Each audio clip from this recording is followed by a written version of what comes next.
The whispers filled the hospital corridor like poison. Gabriella Harper focused on adjusting Alexander Ward's blanket, ignoring the stares burning into her back. The afternoon sun cast prison bar shadows across his still face, handsome even in unconsciousness, with skin stretched taut over aristocratic cheekbones, a face she knew primarily from Elena's photographs. Not the face of a husband. Not really. "Gold digger," someone whispered. The word hung in the air like a slap.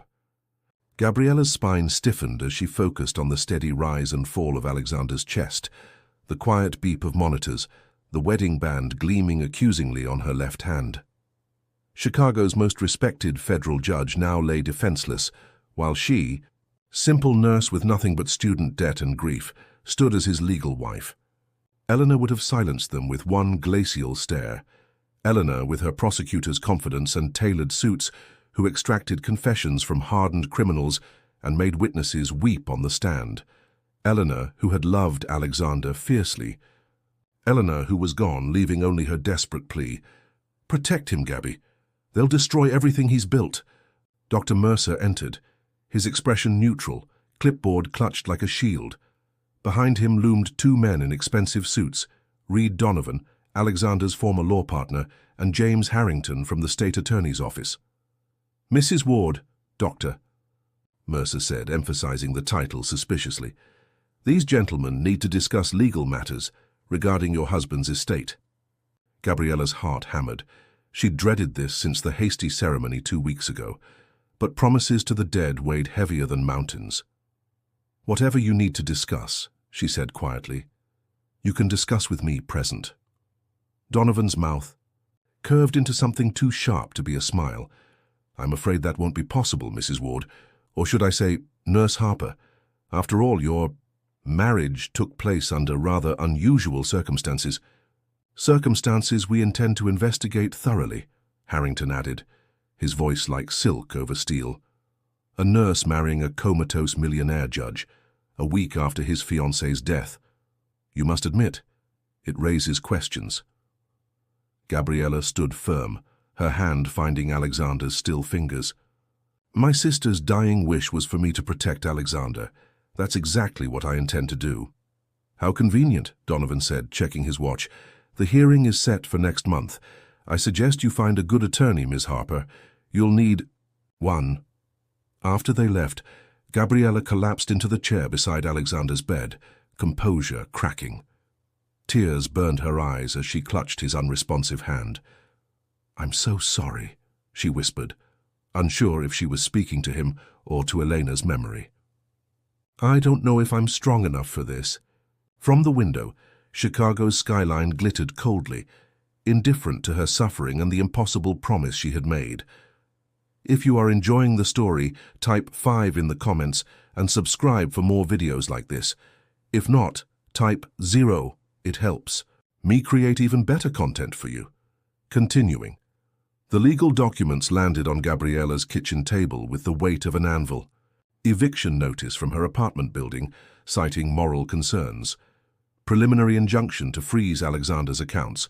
And most devastating, a letter from Chicago Memorial informing her that her nursing position was under review.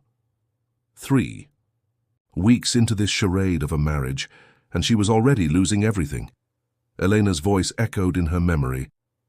"You're stronger than you think, Gabby." "Am I, Elena?" she whispered to the empty apartment. The buzzer rang. Downstairs, a courier handed her a thick manila envelope. Inside was legal letterhead from a firm she didn't recognize, Calloway and Associates, with a handwritten note.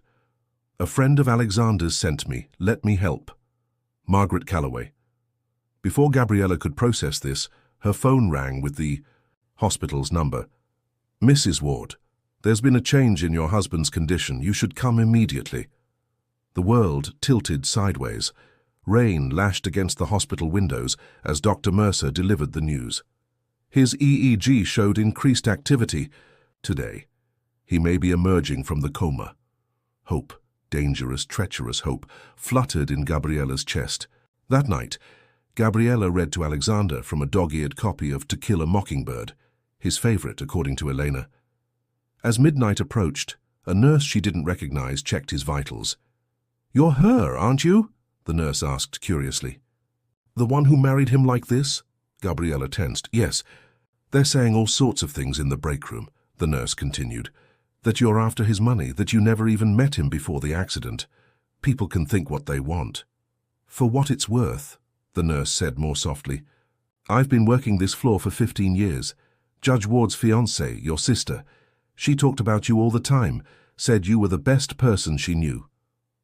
Something in Gabriella's chest cracked open. "Thank you." She kept reading through. The night, until her voice was hoarse and dawn crept through the blinds. She was mid-sentence when she felt it, the faintest pressure against her hand. Alexander's fingers had moved. What happens when a man who has lost everything suddenly has something, someone, to fight for? The doctors call it a coincidence. But Gabriella knows better. As Alexander's condition improves, powerful enemies gather.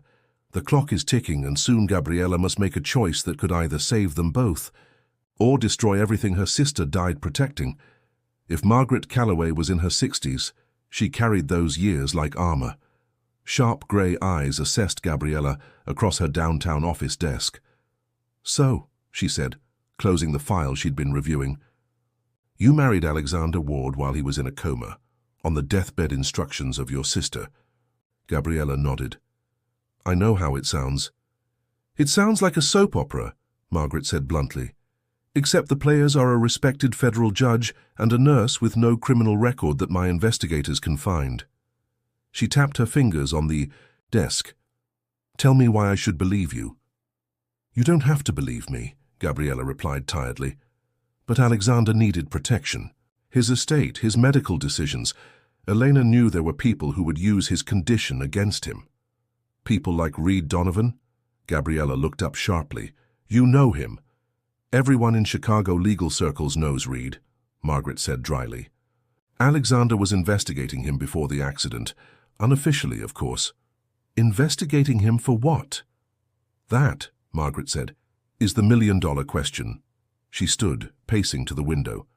"Alexander and I clerked together years ago. 3 days before his accident, he called me, said he had evidence that could bring down half the judiciary in Cook County. We were supposed to meet the day after the crash. You think the accident wasn't an accident? I think nothing happens in this city without a reason, especially to a man like Alexander Ward." Her expression softened. "Your sister knew that too, I suspect." A knock interrupted them. As Margaret read the message her assistant delivered, her eyebrows rose. "Well," she said, looking at Gabriella with new respect, "it seems Judge Ward is awake, and he's asking for his wife." The hospital corridor seemed endless. At Alexander's door, Dr. Mercer cautioned, "He's disoriented. Memory gaps are common after prolonged comas. Don't expect too much." Inside, Alexander Ward was sitting up, his eyes open, watching the door with piercing focus. "Alexander," Gabriella began, her prepared speech evaporating. "I'm—" "Gabriella," he said, his voice raspy from disuse. "Elena's sister." She nodded, shocked that he recognized her. They had met only twice before at formal events. "They tell me," he continued with effort, "that we're married." Margaret stepped forward. "Alex, I can explain—" "Not now, Maggie," he said, his gaze never leaving Gabriella. "I want to hear it from her." Despite his weakened state, the intelligence in his eyes made Gabriella realize this man hadn't survived decades on the federal key. Bench by being easily deceived. She took a deep breath and told him everything. Elena's cancer, her fears, the legal maneuvers already beginning while he lay unconscious, the desperate last request. "So you married me," he said when she finished. "Knowing it would make you a target, knowing everyone would assume the worst." "I promised Elena," Gabriella said simply. Alexander was silent for a long moment. "They're saying you influenced her, that you manipulated a dying woman and a defenseless man for financial gain." "I know what they're saying. And yet you're still here." "I made a promise." Something shifted in his expression, surprise perhaps, or recognition. "Well," he said finally, "it seems I have a lot to thank you for, Mrs. Ward." The title, coming from him, sent an unexpected jolt through her. Before she could respond, the door burst open. Reed Donovan strode in, flanked by two men she didn't recognize. "Alexander," he exclaimed with practiced warmth that didn't reach his eyes. "Thank God you're awake. We've been so worried." Alexander's face revealed nothing. "Reed, how thoughtful of you to visit." "I came as soon as I heard," Donovan said, ignoring Gabriella and Margaret. "There's so much to discuss. Your cases, your finances. Everything's been in disarray since the accident." "Has it?" Alexander's tone was mild, but Gabriella sensed danger beneath it. "Fortunately, my wife has been looking after my interests." Donovan's smile froze. "Ah, yes, your wife. About that situation." "My marriage," Alexander interrupted, his voice suddenly strong, "is not a situation, Reed. It's a legal fact, one that will remain unchallenged." Tension thickened the air. Donovan's face hardened. "Alex, you've been unconscious for weeks. You can't possibly understand what's been happening. This woman is my wife," Alexander finished, reaching for Gabriella's hand with surprising strength. "And I believe I've had enough excitement for one day." After a tense standoff, Donovan left, promising to return when Alexander was thinking more clearly. When the door closed, Alexander released Gabriella's hand and sagged against the pillows, exhaustion evident. "That man," he said quietly, "is extremely dangerous." "I know," Gabriella replied. "Elena knew too." Alexander studied her face. "She chose well, then." His eyes drifted closed. "Don't leave," he murmured. "Not yet." Gabriella settled into the chair beside his bed, feeling as though she had passed some test she hadn't known she was taking.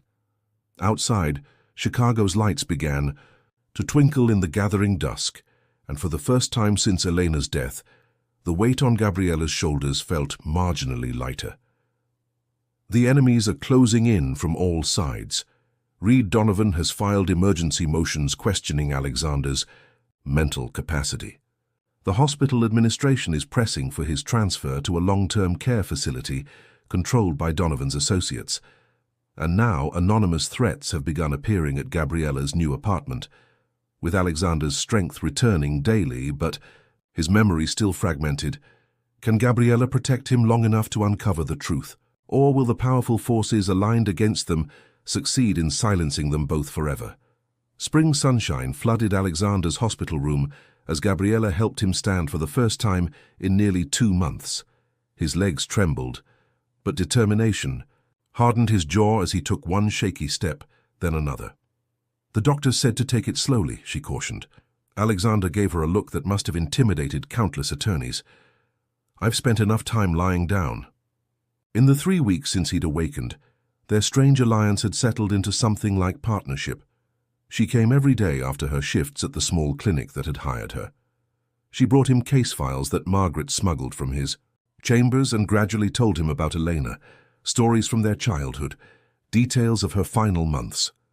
He was still a mystery in many ways, reserved, occasionally sharp when frustrated by his limitations, but she had discovered unexpected things: his dry humor, his passion for justice, his gentleness when speaking of Eleanor.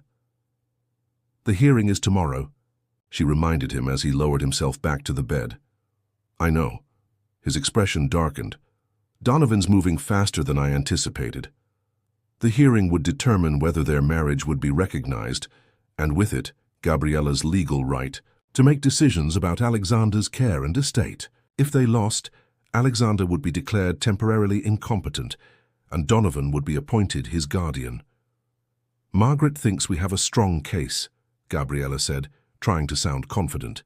"Your cognitive tests are excellent." "Judges don't always rule on facts alone," Alexander replied grimly, "and Judge Monroe owes Donovan several favors." "Then why am I insisting on appearing?" Alexander finished. "Because Donovan is counting on me being too weak to attend. It's time we stopped playing defense, Gabriella." The use of her name, still rare enough to catch her attention, made her look up. Something in his expression had changed, a new resolve, hardening his features. "There's something I need to tell you," he said quietly. something I haven't been able to say with all the surveillance in this hospital. Alexander reached for his legal pad. He wrote quickly, then passed it to her. The accident wasn't an accident. The evidence is in a safe deposit box. Key in my desk at home. False bottom drawer. Tomorrow may be our only chance. Gabriella's eyes widened. When she looked up, Alexander was watching her intently. Do you understand what I'm asking? He was asking her to trust him completely, to risk everything on a gamble that might destroy them both. But as she met his gaze, she realized she had come to believe in Alexander Ward. Not just the man Elena had loved, but the man she had come to know herself. Yes, she said simply. I understand. That night, Gabriella slipped into Alexander's Victorian brownstone in Lincoln Park for the first time. Using keys Eleanor had given her, she found the desk in his wood-paneled study. The false bottom drawer opened with a soft click, revealing a small brass key and a sealed envelope with her name in Elena's handwriting. With trembling fingers, Gabriella opened it. Gabby, if you're reading this, things have gone as I feared. Alexander discovered evidence of judicial corruption reaching to the highest levels of Chicago's court system. The night of his accident, he was bringing proof that could expose everyone involved. Reed Donovan isn't just Alexander's partner, he's the linchpin of the operation. He's been using their firm to launder bribes, influence judicial appointments, and rig high-profile cases. For years, the safe deposit box contains everything. Financial records, recorded conversations, names, enough to bring down Reed and everyone connected to him. But they'll kill to keep it hidden. I know I've asked too much already, but please, finish what we started, and keep him safe. All my love, Elena. Gabriella folded the letter, reality crystallizing. This wasn't just about a marriage or an estate. This was about justice and survival. As she turned to leave, headlights swept across the front windows. A car had pulled up outside. Have you ever been put in an impossible situation where doing the right thing meant facing powerful enemies? How did you find the courage to keep going? Let me know in the comments. Gabriella's heart hammered as she pocketed the key and letter, frantically searching for escape. The study had no rear exit. Voices approached, multiple men, including Reed Donovan. She slipped behind heavy curtains just as they entered. From her hiding place, she saw Donovan, Harrington, and a third man she didn't recognize.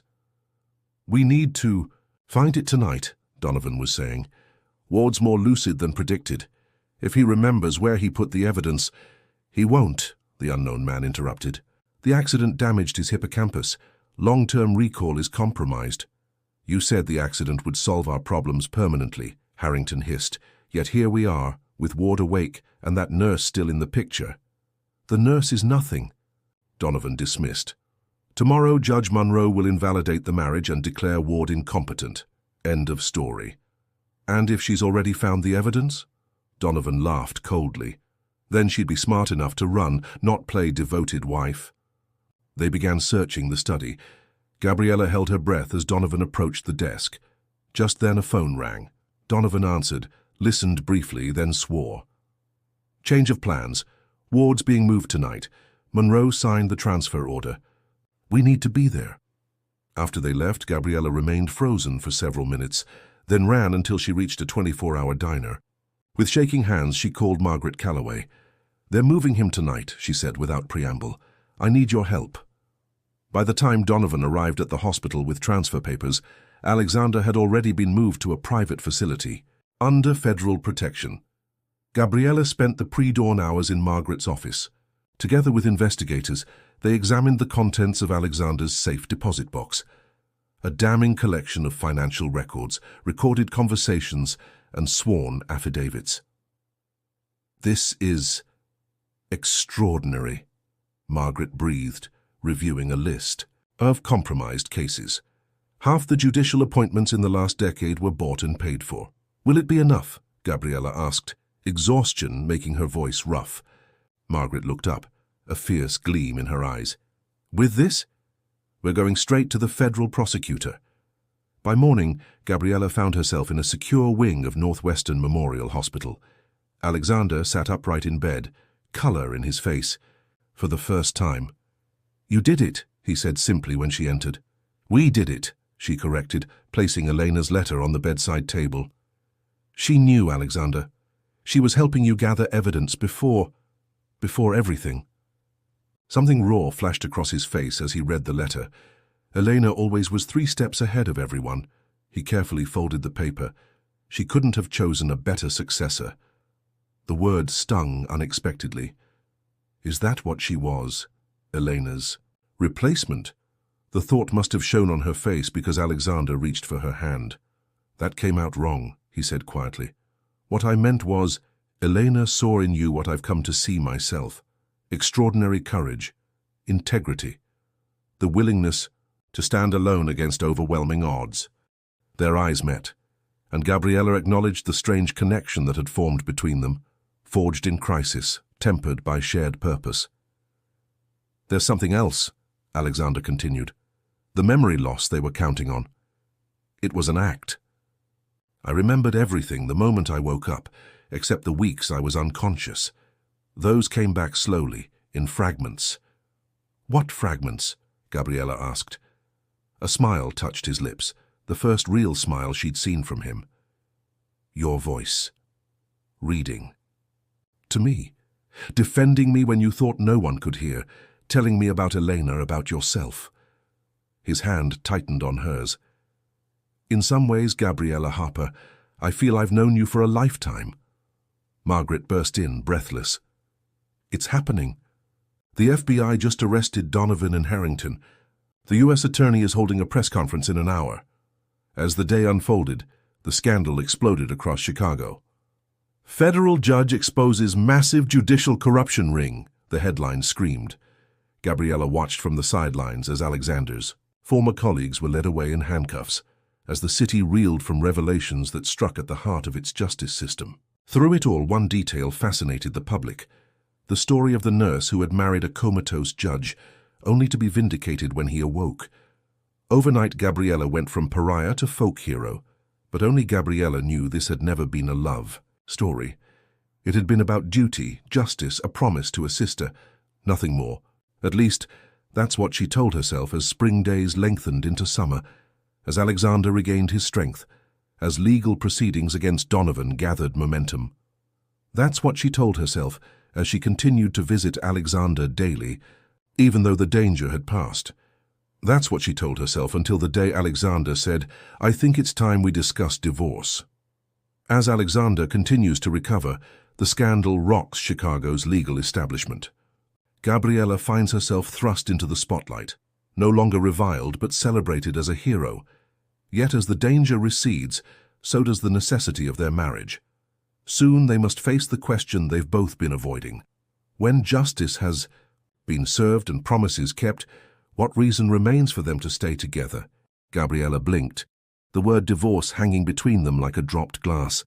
They sat on the terrace of Alexander's brownstone, summer twilight painting the Chicago skyline gold.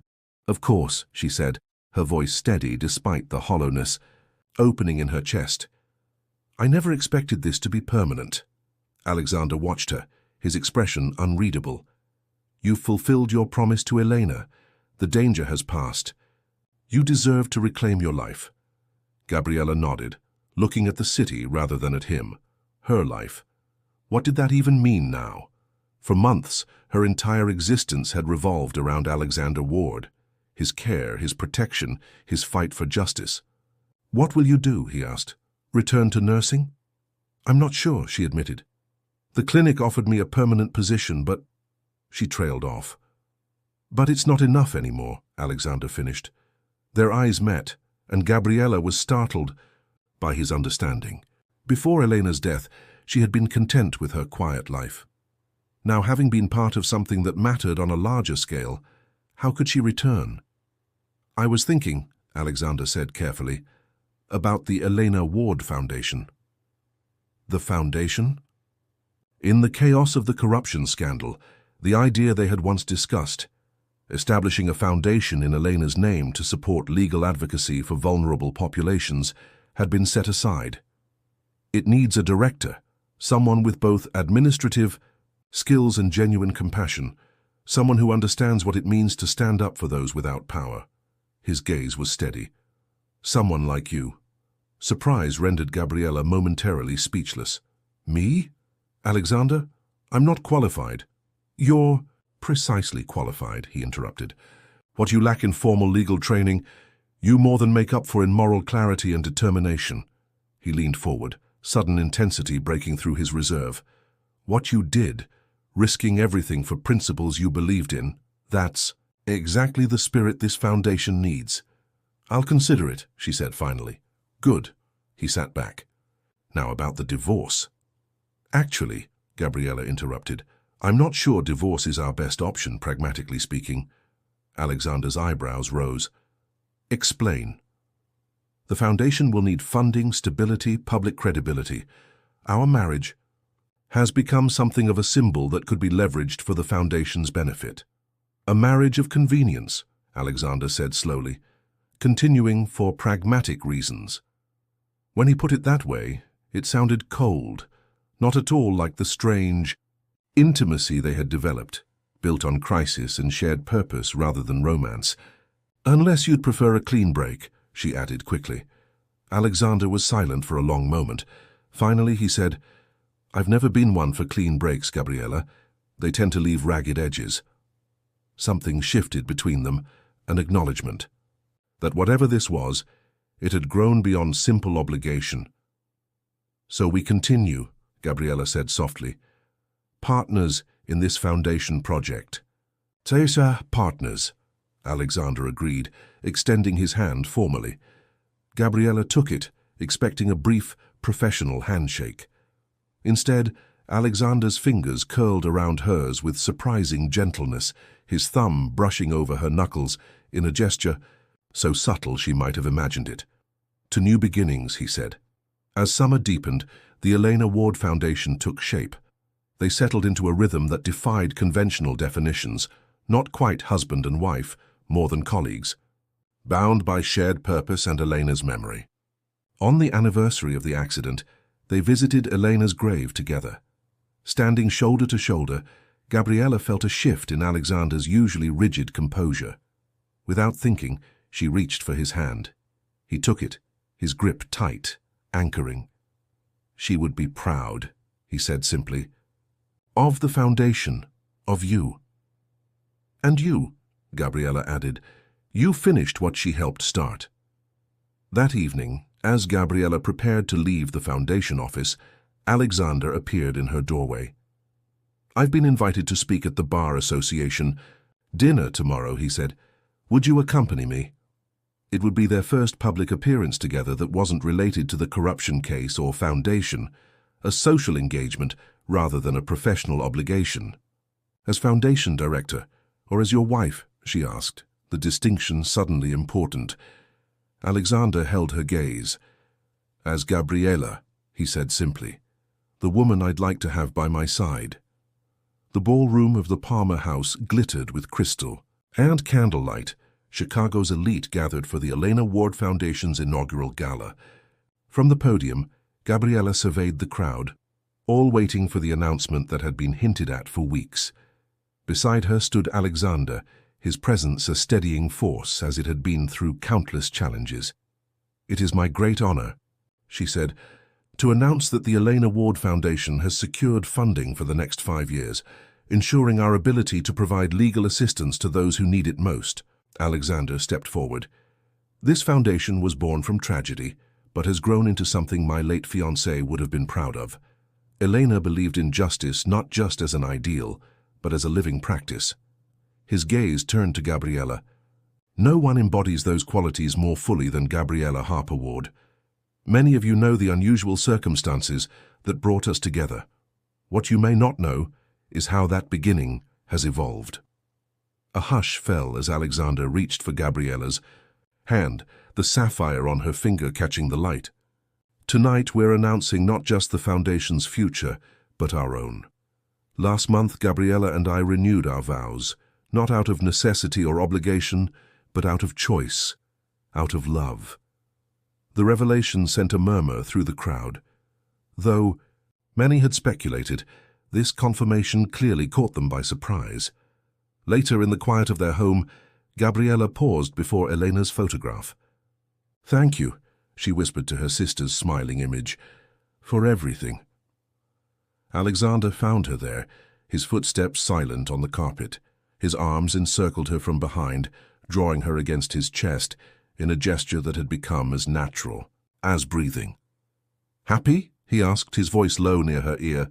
Gabriella turned in his embrace, finding his face in the soft lamplight. No longer the stern judge or the vulnerable patient, but simply the man she had come to love through the most unlikely journey. "Yes," she said, rising to kiss him. Impossibly. So, in that moment, the past finally released its grip. Elena would always be part of their story, its catalyst, its blessing, but the future stretched before them, unwritten and full of promise. What had begun in sacrifice had blossomed into something neither could have imagined. A second chance, a new beginning, a love born from duty, but sustained by choice. Outside, Chicago continued its endless rhythm, indifferent to the small miracles unfolding within its boundaries. But within the walls of the brownstone in Lincoln Park, Gabriella and Alexander had created their own universe, one where loss could lead to finding, where endings became beginnings, where the most unexpected paths could lead exactly where you were meant to be all along. Congratulations, type 9 in the comments, so that I know you stayed until the end with me. Thank you for watching, and until tomorrow's story on this same channel.